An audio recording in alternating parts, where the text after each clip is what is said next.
Be me, watching this whole thing unfold from the coffee shop across the street.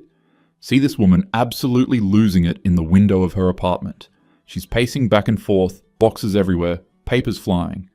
That's Josephine, used to be the HR director at the tech company I worked at. Got laid off 6 months ago when the company restructured. Ironic really, considering how many people she laid off herself. Anyway, she's literally screaming at these papers, like full-on yelling at inanimate objects. Decide to text my buddy Alan, who lives in her building. Dude, what's going on with the crazy lady in 4B? Oh man, you don't even know, she's been like this for 3 days. She's going through old work files or something. Keeps crying and yelling about ruining people's lives. This I gotta see. Alan invites me up, says Josephine's door is actually open. She's been talking to anyone who'll listen. Walk up there, and sure enough, door's wide open. Josephine's sitting on the floor, surrounded by what must be 50 manila folders. She looks like absolute hell. Hair unwashed, still in pajamas at 3 p.m, eyes red and swollen. They were all lies, she screams at no one in particular. Alan and I exchange glances. She notices us standing there. Do you know what I did? Do you know what I did? Lady, I don't even know you like that. I ruined them. I ruined all of them. She's holding up a file, shaking it. Thomas. Thomas from accounting. Do you remember Thomas? Actually, yeah, I do remember Thomas. Quiet guy, kept to himself, always brought lunch from home. Got fired for creating a hostile work environment. Nobody believed it at the time. He asked Jennifer if she wanted to grab coffee, Josephine says, her voice breaking. That's it. That's all he did. He asked a co-worker to get coffee.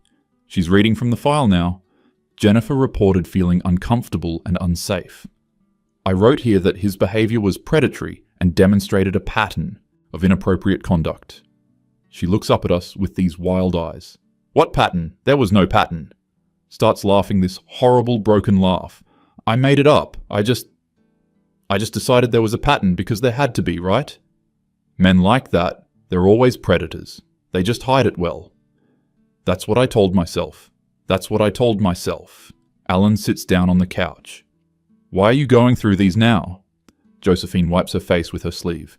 Because I have nothing else. No job, no friends. My sister won't talk to me anymore.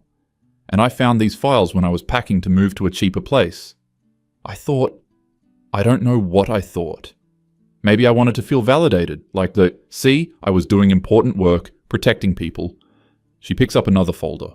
But then I started actually reading them, really reading them. Not just my notes, but the original complaints, the witness statements, the evidence, or the lack thereof. Oh shit. This is getting heavy. Do you know what I found? She asks, looking right at me. Or rather, what I didn't find.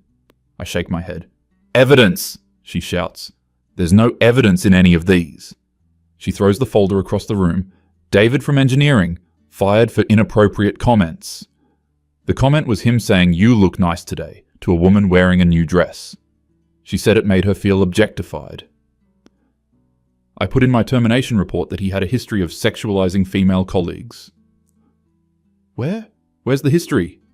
She's frantically flipping through pages. It doesn't exist. I just wrote that. Alan leans forward. Why would you write that if it wasn't true? Because I believed it had to be true. She's full on sobbing now. Because men are predators. Because women never lie. Because we have to believe all women. Because that's what I thought justice looked like. Because I thought I was making the workplace safer. She picks up another file. Ryan? Oh, God, Ryan. Yeah, I definitely remember Ryan. That one made news in our industry. Young guy, 28, super talented developer, got fired and blacklisted. He touched Amanda's shoulder, Josephine says quietly. During a fire drill, there was a genuine emergency situation, smoke in the building. He touched her shoulder to guide her toward the exit because she was panicking and frozen. She filed a complaint the next day for unwanted physical contact. Josephine's hands are shaking as she reads. I escalated this to a sexual harassment case. I wrote that his actions were inappropriate touching and showed lack of respect for bodily autonomy. I destroyed this kid's career over a fire drill. She hurls the file at the wall. Papers scatter everywhere. He was just trying to help her. He was trying to make sure she didn't die in a fire. And I made him into a monster. Picks up her phone, starts scrolling. I looked him up last week. You know what he's doing. Now? He drives for a rideshare service, master's degree in computer science, 5 years experience. And he drives drunk people home at 2 a.m. because nobody in tech will hire him. Because when they Google his name, they find articles about him being fired for sexual harassment. Articles that quoted me, my statements, my lies. Holy shit, this woman is actually having a complete breakdown. She stands up, starts pacing again. And the worst part, I was so proud of myself.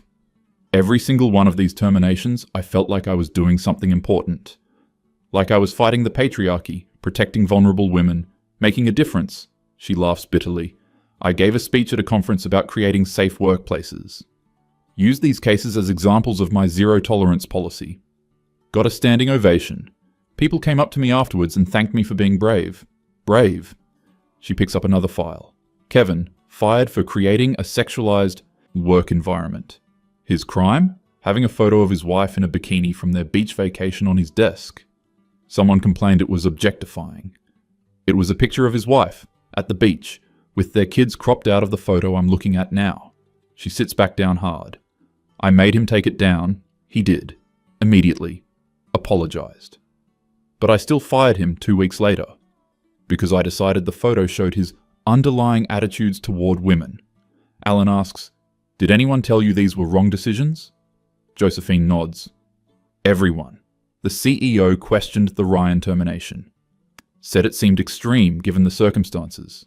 I told him he was part of the problem, that he was protecting predators.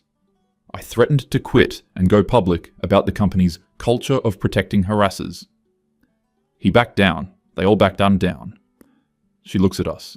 Because that's what I did. Anytime someone questioned me, I made it about them. You're questioning this termination? You must be a misogynist. You think this is harsh? You must hate women. You want evidence? You must not believe victims. She's crying again. I weaponized everything. Every social movement, every bit of progress women have made. I turned it all into a cudgel to beat down anyone who disagreed with me. Picks up another file. Malcolm, black guy, software engineer. One of the only black engineers at the company. Fired for aggressive behavior. She reads from her notes. Made a female colleague feel threatened by raising his voice during a disagreement about code architecture. He raised his voice in a technical discussion about code, and I decided that was threatening.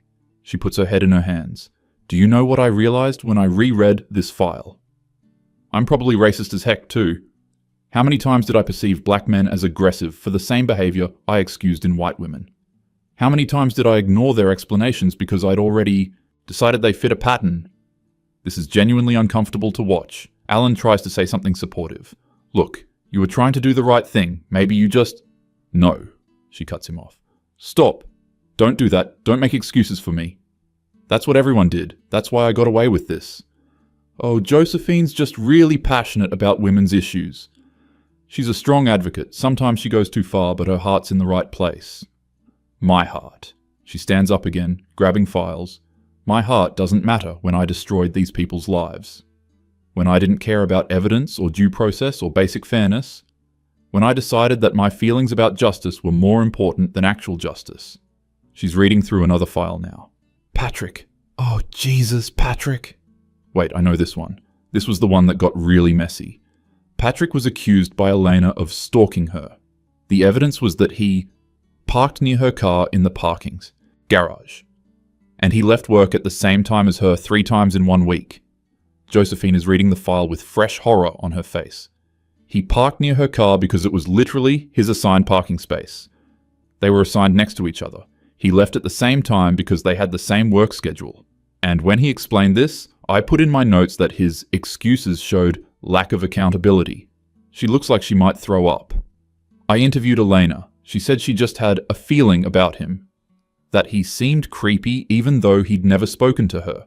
And I decided that was enough. A feeling was enough to destroy this man's career. She's frantically flipping pages. I'm reading the follow-up notes now, after we fired him. Elena admitted to another colleague that she might have overreacted, that she was going through some stuff and feeling paranoid. This is documented right here. She waves the paper at us. And you know what I did with this information? Nothing. I did nothing. Because he was already fired, and admitting I was wrong would mean admitting the system was flawed. Would mean admitting I was flawed. Alan stands up. Have you thought about reaching out to any of these people? Apologizing? Josephine laughs. Oh, I've thought about it. I've spent 3 days thinking about nothing else. I even drafted emails. She shows us her phone. Dear Thomas, I'm sorry I destroyed your career over a coffee invitation. Dear Ryan, my bad about making you unemployable for helping during an emergency. Dear Patrick, whoops, turns out assigned parking isn't stalking. She throws her phone on the couch. What would that even accomplish? Other than making me feel better? Sorry I ruined your life. Hope this email helps. She sits back down among the files. I looked them all up. Every single one. Thomas moved back in with his parents. Took a job at his dad's auto shop.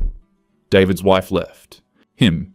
The stress of unemployment. The shame. It destroyed his marriage. Malcolm left the tech industry entirely. Went back to school to be a teacher. She picks up Ryan's file again. Ryan tried to fight it. Hired a lawyer, tried to challenge the termination. I testified against him under oath. Said I had credible evidence of a pattern of harassment. I lied. Under oath, in legal proceedings. She's hyperventilating now. He lost everything fighting that case, went into debt. His lawyer told him to take a settlement and sign an NDA. He had no choice. Alan and I are just standing there. Neither of us knows what to say to this. You know what's funny? Josephine asks, but she's not laughing. I used to get so angry at men who wouldn't listen, who would dismiss women's experiences, who would demand evidence and proof. I thought that was the problem. I thought demanding evidence was just another way to silence victims. She looks at the files spread around her. But I didn't want evidence either. I just wanted confirmation of what I already believed. If the evidence supported my worldview, it was valid. If it didn't, it was part of the cover-up, part of the system protecting abusers. She picks up another file. Andrew. Fired for retaliation against a woman who reported him. She reported him for making a joke about his own wife. He said, marriage is hard, after someone asked how his weekend was. That was the joke. That was the entire joke. She reported it as demeaning to women. Josephine reads her own notes. I wrote, this comment reflects deeper misogynistic attitudes. When she reported him, he tried to defend himself. Sent an email explaining the context, asking for a meeting. And I decided that was retaliation, that he was intimidating the complainant. So I fired him for the original comment and for trying to defend himself. She closes the file. Do you see the trap I created? Do you see it? Defend yourself? That's retaliation. You're fired. Don't defend yourself. That's admission of guilt. You're fired. There was no way out. I made sure of it. She stands up and walks to the window. I thought I was making the world better. I thought I was protecting women, creating safe spaces, holding men accountable. But all I did was create an environment where accusations were enough. Where explanations were excuses, where context didn't matter. Where I got to play judge, jury, and executioner based on nothing but my own biases. She turns back to us. And you know what the worst part is? The worst part? In all these files, in all these terminations, she's crying hard now. There were actual problems I ignored. Daniel in sales was sleeping with his assistant. Everyone knew she was clearly uncomfortable, but she wouldn't file a formal complaint because she was afraid. I told her there was nothing I could do without a formal complaint. That's what I told her. Nothing I can do without a formal complaint. She laughs bitterly. But with these other cases, I didn't need formal complaints. I didn't need evidence. I didn't need anything. Just someone's feelings or my own interpretation. She picks up more files. Alan in legal was making inappropriate comments about women's bodies. Multiple people mentioned it casually, but nobody filed official complaints. I decided it wasn't actionable without formal documentation. But I fired Patrick over assigned parking based on someone's feeling. She sits back down hard. I was selective. I was so selective about when I cared about evidence and process. When it fit my narrative, I didn't need evidence. When it didn't, suddenly I was all about proper procedure and documentation. Alan asks quietly, "What changed? Why are you seeing this now?" Josephine is quiet for a moment. "I got fired," she laughs. "Well, laid off, technically. Company restructuring." But it was really because I'd become a liability. Too many threats of lawsuits, Too much negative attention? They gave me a severance package and an NDA and sent me on my way. She looks at us. For the first time in 10 years, I had nothing to do. No complaints to investigate, no policies to enforce, no power. Just nothing. She wipes her eyes. I started actually listening to people I'd written off before. Reading articles I would have dismissed as anti-feminist. Talking to my sister, who I'd cut off for being internalized misogyny. She picks up a file. She told me about her husband, my brother-in-law, James. How he was falsely accused of harassment at his job 5 years ago. How it nearly destroyed him, even though the accusation was eventually withdrawn. I'd never asked about it. I just assumed he was guilty, and she was in denial. She's sobbing again. My own family, and I just assumed... She takes a shaky breath. So I came home and I found these files and I thought... I don't know what I thought. Maybe I wanted to prove to myself that I'd been right. That these were bad men who deserved what happened. She looks around at the scattered papers. But they weren't. They weren't bad men. They were just men. Human beings. Flawed and imperfect, but not monsters. And I destroyed them anyway. She picks up Thomas's file again. He asked someone to coffee. That's a fireable offense now. That's harassment. Picks up Ryan's file. He helped someone during an emergency. That's sexual assault now. That's predatory behavior. She's shouting again. What was I thinking? How did I become this? How did I become someone who sees evil in everything? Who assumes the worst? Who demands confession? Who punishes without evidence? Alan tries to comfort her. You were trying to protect people. Your intentions... Stop talking about my intentions. She stands up. My intentions don't matter. Results matter. And the result is that I destroyed innocent people's lives. I made them unemployable. I ruined their reputations. I took away their ability to support their families. She's pacing again. And for what? What did I accomplish? Did I make women safer? Did I create a better workplace? Or did I just create an environment of fear where people are afraid to interact? Where men won't mentor women, won't have meetings alone with them, won't even talk to them? She laughs bitterly. I've talked to some of my old colleagues, the ones who'll still speak to me. You know what's happening now at companies with zero-tolerance policies like mine? Men are terrified. They won't ride elevators alone with women, won't have closed-door meetings. They're hiring fewer women because they're afraid of accusations. She sits back down. I did that. I contributed to that. I made it worse for women by making men afraid of us. By making accusations so powerful that there's no defense, no due process. She picks up another file. Stephen, fired for forwarding a joke email. The joke was a meme about bad office coffee. Someone decided it was workplace inappropriate. I fired him because it showed poor judgment. She reads her notes. Employees who lack judgment in small matters will lack it in larger ones. What does that even mean? It's meaningless corporate speak to justify a decision I'd already made. She looks at us. I'd already decided he needed to go. He was older, made more money, complained sometimes.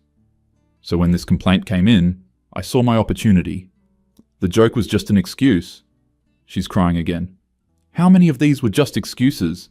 How many times did I use protecting women as cover for other motives? Getting rid of people I didn't like, people who challenged me, people who cost too much.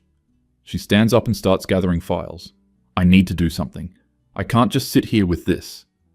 I have to. I don't know. Try to make this right. Somehow. Alan asks, what are you going to do? Josephine looks at him. I'm going to write to every one of them. Not to make myself feel better. Not to ask for forgiveness. But to tell them the truth. That I was wrong. That they didn't deserve this. That if they want to pursue legal action, I'll cooperate fully. She picks up her laptop. I'm going to document everything. Every false statement I made. Every lie I told. Every time I ignored evidence. Every time I embellished accusations. Everything. She looks at us with this desperate expression. It won't fix what I did. It won't give them their careers back. But at least it's the truth. At least it's honest. She starts typing. And then I'm going to send it to journalists, lawyers, anyone who'll listen. Because if I did this, others are doing it too. And it has to stop. Alan and I exchange glances. This woman has completely fallen apart, but maybe that's what needed to happen. People need to... No, she says, still typing. They need to know that believe all women became believe all accusations without question. That zero tolerance became zero evidence required. That in trying to fix one injustice, we created another. She stops typing and looks at us. I became what I thought I was fighting. I became someone who didn't care about truth or fairness or justice. Just about power and ideology and being right. She goes back to typing. Thomas deserves to know he didn't do anything wrong. Ryan deserves to clear his name. All of them deserve the truth. She's crying as she types. Even if they hate me, even if they sue me, even if I lose everything. It's what I deserve. It's what I should have done years ago. Alan and I quietly leave. She doesn't even notice us go. Too focused on her laptop, on the files, on her confession. As we're walking out, I hear her scream, "I'm so sorry. I'm so sorry." It echoes through the hallway. A few neighbors poke their heads out. Alan just shakes his head. She's been like this for days, just crying and screaming and going through those files. Think she'll actually send those emails? I don't know, man. Maybe. She seems pretty broken up about it. We go back to his apartment. A couple hours later, my phone buzzes. Email from an address I don't recognize. Subject line, "I'm sorry, I was wrong. You deserved better." It's from Josephine. She sent it to everyone who'd ever worked at the company. Must be hundreds of people. The email is long, really long. Details everything she did, everyone she fired, all the evidence she ignored, all the lies she told. Ends with, "I cannot undo what I have done. I cannot give these men back their careers, their reputations, or the years they lost. But I can tell the truth. I can admit that I was wrong, that I let ideology override evidence, that I destroyed lives in pursuit of what I thought was justice. I was not a protector. I was not a hero. I was someone who abused power and hurt innocent people. And I am sorry. If you were harmed by my actions, please know that it was not your fault. You did not deserve this. I failed you. The system failed you, and I take full responsibility for my part in that failure." Holy shit, she actually did it. My phone starts blowing up. Other people forwarding the email, commenting on it. Some people are angry, calling her manipulative. Others think it's brave. Most are just shocked. I look out my window toward her building. Can still see her in the window, surrounded by files, laptop open, still typing, still crying, still trying to fix what can't be fixed. Alan texts me. She's writing individual emails now, personal ones to each person she fired. Jesus Christ. Yeah. Later that night, around 2 a.m, I see her apartment light still on. She's still at it, still going through files, still writing, still destroying herself with guilt. My phone buzzes again. Email from Thomas, one of the guys she fired. He's responding to her public email. I don't know if this makes it better or worse.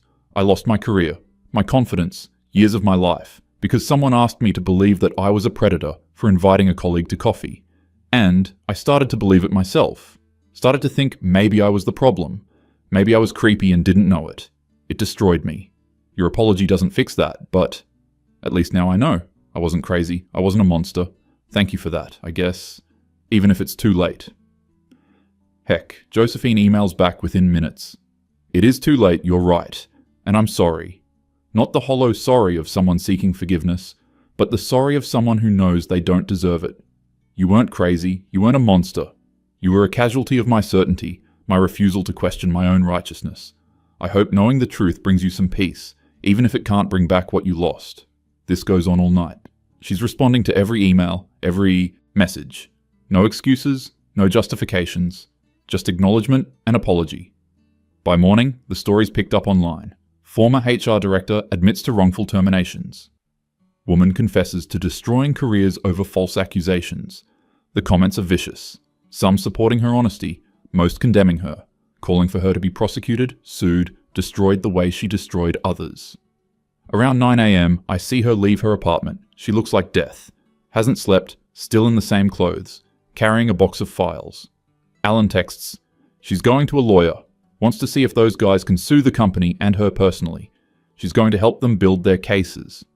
Is she insane? Maybe, or maybe she's finally sane for the first time in years. A few weeks later, I run into her at a coffee shop. She's lost weight, looks exhausted, but also calmer somehow. Hey, I say. Hey. Awkward silence. I heard about the lawsuits, I say. Yeah, 3 so far. Probably more coming. You okay? She laughs. No, not even a little bit, but I deserve this. Everything that's coming, I deserve it. She picks up her coffee. For years, I thought I was making the world better, protecting people. Turns out, I was just hurting different people and calling it justice. She looks at me. You know what's funny? I used to get so angry at people who said we'd gone too far. Who said we needed to slow down, be more careful, think about due process.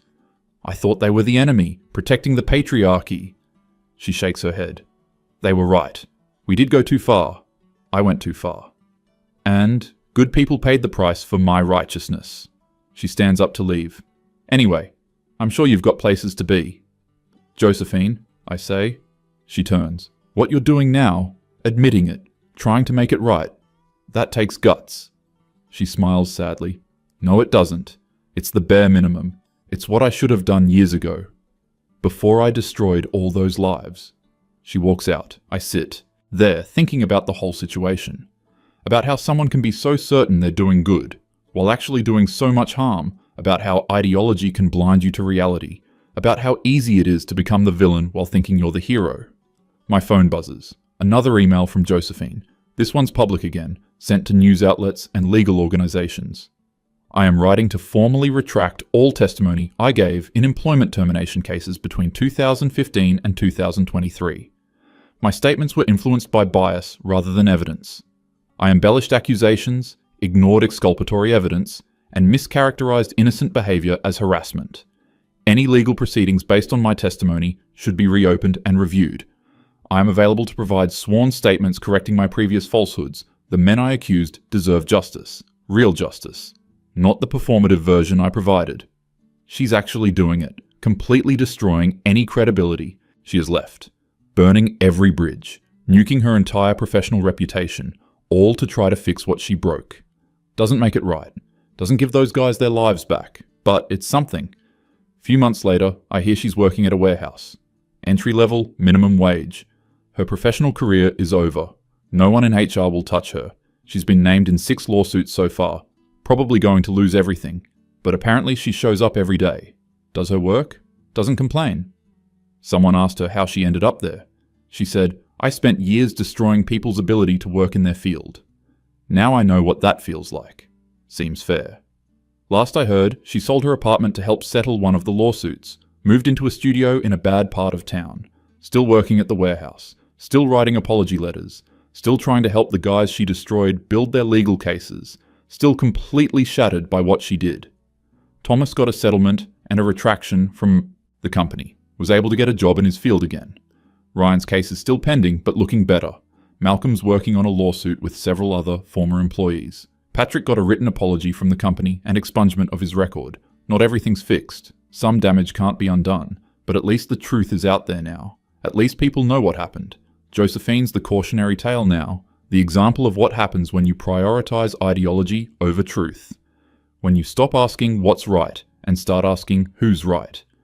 When you become so certain of your righteousness that you stop checking if you're actually right. She destroyed herself trying to make it right. Probably still won't be enough. Probably can't ever be enough. But she's trying, and maybe that's all she can do now. Live with what she did and try to be better going forward. Even if it's too late. Even if she can never fix what she broke.